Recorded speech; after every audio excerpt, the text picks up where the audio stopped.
Bacaan pertama. Allah sendiri datang menyelamatkan kalian. Pembacaan dari kitab Yesaya bab 35 ayat 1 sampai dengan 10. Padang gurun dan padang kering akan bergirang. Padang belantara akan bersorak-sorai dan berbunga. Seperti bunga mawar, ia akan berbunga lebat, akan bersorak-sorak, ya bersorak-sorak dan bersorak-sorai. Kemuliaan Lebanon, semarak Karmel dan Saron akan diberikan kepadanya. Orang akan melihat kemuliaan Tuhan, semarak Allah kita. Kuatkanlah tangan yang lemah lesu dan teguhkanlah lutut yang goyah.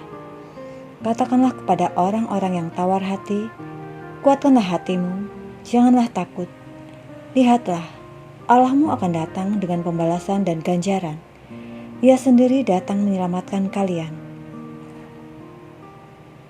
Pada waktu itu, mata orang buta akan dicelikkan, dan telinga orang-orang tuli akan dibuka. Pada waktu itu, orang lumpuh akan melompat seperti rusa, dan mulut orang bisu akan bersorak-sorai. Sebab mata air memancar di padang gurun, dan sungai di padang belantara.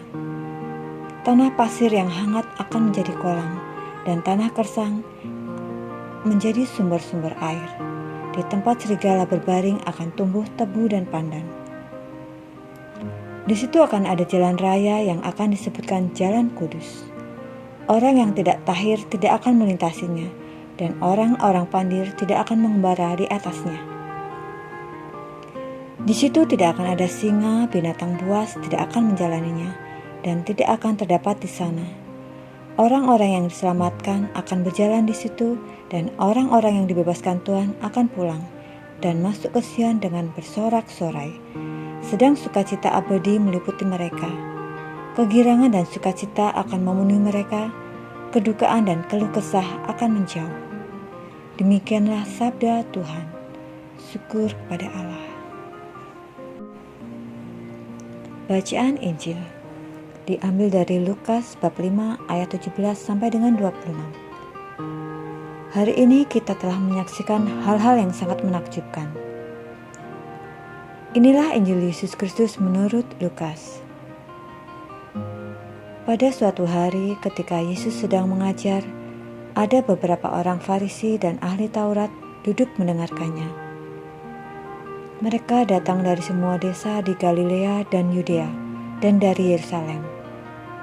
Kuasa Tuhan menyertai Yesus sehingga ia dapat menyembuhkan orang sakit.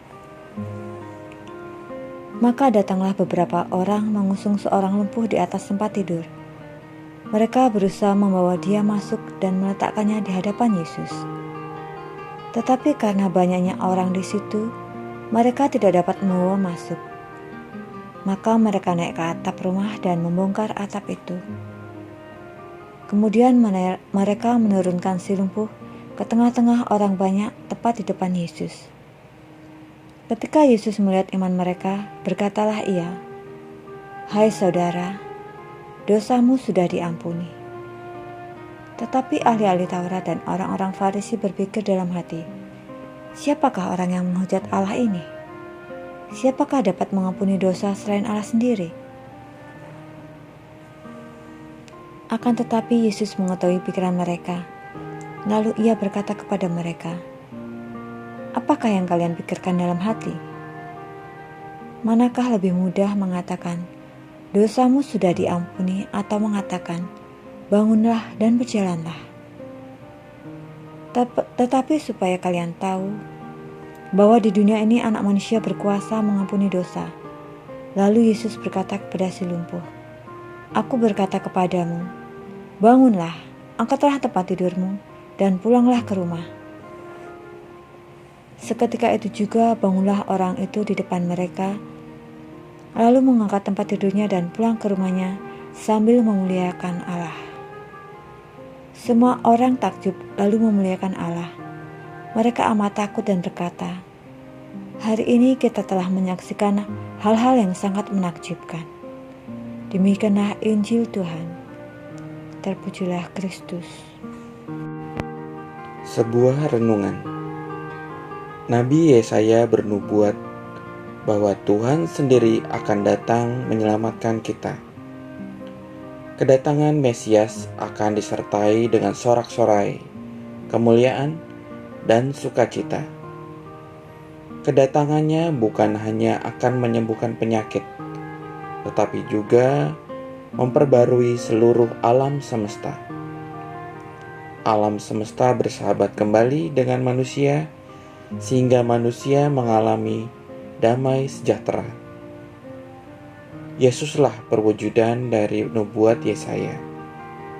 Dia menyembuhkan banyak orang sakit dan membarui segala hubungan Allah dengan manusia yang sudah jatuh dalam dosa. Penyembuhannya diawali dengan pengampunan dosa. Pasalnya, dosa dipandang sebagai sumber segala penyakit dan malapetaka.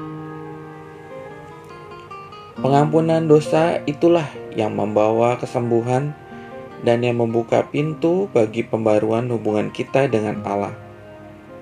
Allah sendiri yang datang menawarkan keselamatan itu. Dari kita dituntut iman, bukan hanya iman individual, tetapi juga iman dalam persekutuan kasih. Iman akan Yesus itulah yang mendorong teman-teman si lumpuh untuk bersusah payah menjebol atap rumah agar dapat membawa si lumpuh ke hadapan Yesus. Karena melihat iman mereka, Yesus pun menyembuhkan si lumpuh itu. Ya Allah, ampunilah dosa-dosa kami, dan teguhkanlah iman kami, agar kuat kuasa-Mu membarui diri kami dan seluruh alam ciptaan-Mu. Amin.